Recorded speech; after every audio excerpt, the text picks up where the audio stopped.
Vocês me pediram muito no Instagram pra assistir O Jogo da Viúva, esse novo filme da Netflix baseado numa história real, e eu fui lá dar uma chance e acabei curtindo bastante o que eu vi. Primeiro porque o filme me lembrou um pouco de Garota Exemplar, já eu falo sobre isso, e segundo porque o filme era um suspense baseado num true crime, né? Aconteceu um crime aqui, então não tinha como eu não assistir. Então hoje eu quero falar sobre esse filme sem spoilers no começo. Na verdade, assim, eu vou falar um pouco da história real também no começo, tá? Mas eu não vou desenvolver tanto no começo, e da metade pro final desenvolver um pouco mais, falar sobre a história real no geral, coisas que o próprio filme da Netflix não contou, então fica comigo pra gente falar um pouco mais sobre o filme. Mas antes, deixa o like que é importante, se inscreve para próximos conteúdos e me conta nos comentários se vocês vão assistir o filme. O Jogo da Viúva começa com a polícia encontrando o corpo de um homem dentro de um estacionamento e ele foi morto violentamente. E logo de cara, a esposa dele, a Maddie, chora e sofre pela morte. Só que a detetive do caso começa a desconfiar que essa mulher pode ter algum envolvimento com essa tal morte. E essa viúva acaba virando o principal alvo da investigação dessa detetive. E quanto mais os detetives procuram pistas sobre quem matou esse cara, mas eles descobrem que a viúva que parecia inocente não tem nada de inocente. Ela esconde alguns segredos, ela tem muitos casos extraconjugais, e ela também tem ali um cara obcecado por ela que faria de tudo pra ter o amor dela. E ao longo da história a gente vai conhecendo um pouco mais essa mulher, então a gente vê que de dia ela era uma esposa dedicada, de noite ela manipulava pessoas ao seu redor, ela usava essas pessoas como pecinhas de um tabuleiro ali que ela tava montando, e tinha vários amantes que apareceram na vida dela à medida que ela ia nas festinhas com as amigas, encontrava alguns caras, transava. E o filme tenta focar bastante em quem é a Maddie, pra depois meio que colocar a polícia ali investigando e vai mudando meio que toda essa perspectiva dela. Então é muito doido ver toda essa história que a gente acompanha aqui, porque parece caso de novela, gente. Parece, tipo, escrito pelo Walter Carrasco a vida dessa mulher, porque é Jesus. Nem parece que é uma história real que aconteceu em 2017, tá? O caso é recente. Onde a Maria Jesus Moreno convenceu a amante dela a matar o marido dela, porque ela dizia que ela era vítima de abuso desse marido, coisa que nunca foi comprovado. Mas ela fez esse cara aí assassinar o marido dela, e ele era só um dos outros 4 amantes que ela tinha, e depois do crime ela ainda continuou com a vida dela super normal, como se nada tivesse acontecido. Se não fosse pela polícia grampear o telefone dela, a investigação nunca teria saído do lugar, porque por ela, gente, ela era fria e calculista. Na parte com spoilers do vídeo a gente fala um pouco mais dela. E a atriz Ivana Baquero, que interpreta a Maddie, consegue entregar uma performance tão boa, porque ela imprime na tela uma personagem bem dúbia, mas que ao mesmo tempo é charmosa e também é controladora. E ela nunca perde a pose, mesmo quando as coisas começam a ruir, ela ainda continua ali a apoiar suas mentiras e suas manipulações. É como se ela mentisse pra si mesma. Ela me lembrou muito a Emma Exemplar em Garota Exemplar, porque, gente, as duas ali, ó, devem ser gêmeas, separadas no nascimento. Aquele olhar dela de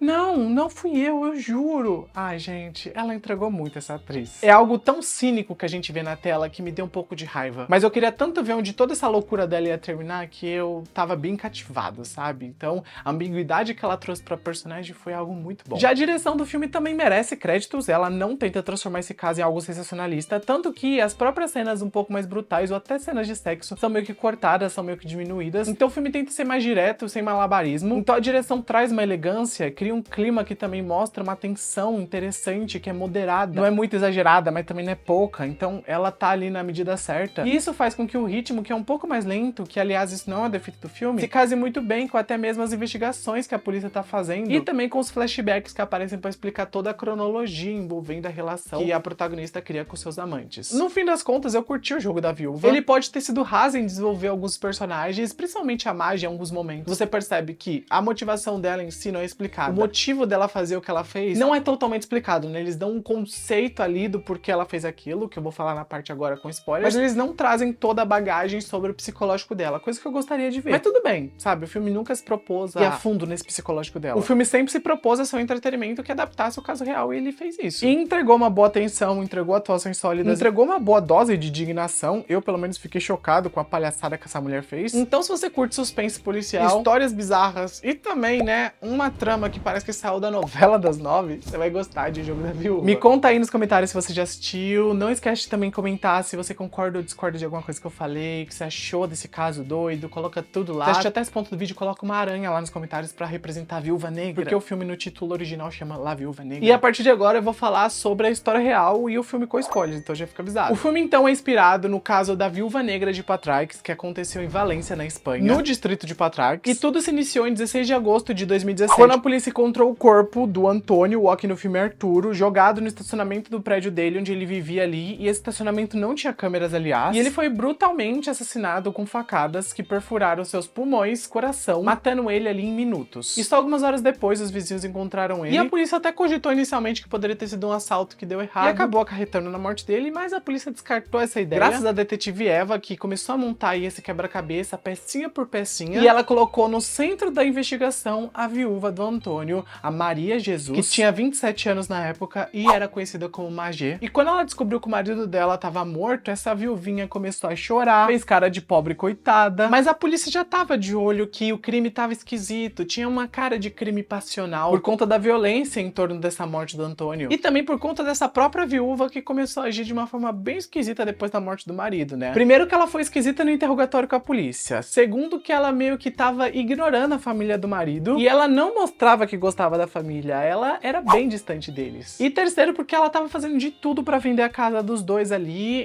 depois dele ter morrido. Ela nem esperou o tempo do luto, ela não amava ele tava na cara e a polícia viu isso. E a polícia foi investigando mais essa viúva e foi descobrindo que ela tinha muitos casos extraconjugais. Um deles sendo o Salvador, um cara bem mais velho que ela, que trabalhava como enfermeiro no mesmo hospital que ela trabalhava. E esses dois eram colegas de trabalho que acabaram se tornando amantes. E o Salva tinha esposa, tinha filho, mas ele amava pular cerca com a Marrê. E pouco tempo depois, né, desse romancezinho dos dois se iniciar, romancezinho que nunca existiu, porque a própria Marrê nunca amou ele, só tava usando ele como peão pra cumprir a ordem dela, que era matar o marido. A gente acabou vendo que o tapado do Salva fez o que a Marrê tanto queria, que era se tornar um assassino. Porque ela convence o Salva a matar o Antônio, alegando que o Antônio maltratava ela, era agressivo, e se ninguém fizesse nada, ela não conseguiria sair desse casamento conturbado com ele. Mas a grande verdade que motivou ela a fazer essa morte não teve nada a ver com isso, porque o cara não era assim, o cara era legal com ela. Ela quer uma vaca com ele, mas ela queria primeiro o seguro de vida dele, porque ele tinha um seguro de vida bem gordo, ela queria a herança dele, ela queria a casa que os dois tinham juntos, e ela queria a pensão de viúva que ela receberia depois da morte dele. Então assim, ela teria o combo perfeito pra fazer tudo que ela precisava. Tanto que um pouco depois da morte dele, né? Pouco depois não, uns meses depois, ela encontra aquele cara que ela já tava saindo, que era outro amante dela, eles ficam juntos, eles compram uma casa juntos, e assim, ela tá vivendo a vidinha que ela queria, sabe? Então é foda, né? Complicado. E assim, o Salva até hesita inicialmente em matar o Antônio, porque ele pensa nas consequências, mas ele basicamente é manipulado novamente pela Marrê, falando, você precisa fazer isso. E ele vai lá e faz. E ela é basicamente a cúmplice dele, porque ela armou tudo, ela deu a chave pra ele entrar na garagem pra matar o marido. Ela até falou os horários do marido pra ela saber o momento certo de atacar. E depois dessa morte, o Salva descartou a faca, meio que se limpou, seguiu sua vida, assim como a própria Marrê também seguiu, eles ficaram um tempo ali sem se ver, pra polícia não conectar os dois. Mas o amor do Salva pela Marrê fez eles dois se reencontrarem no momento, e aí a polícia já estava de olho nela. E a polícia grampeou o telefone da Marrê em novembro de 2017, e foi com algumas ligações que o Salva e a Marrê fizeram que eles conseguiram as provas que eles precisavam. E depois de muitas provas reunidas em janeiro de 2018, veio o momento da prisão, onde a Marrê meio que falou várias vezes, não, eu nunca faria isso, planejar assassinato do meu maridinho, nunca. Eu posso até ter encoberto o crime, porque sim, eu sabia, obviamente ela nem ia contestar as ligações que ela mesma falou que sabia da morte, mas eu planejar as coisas nunca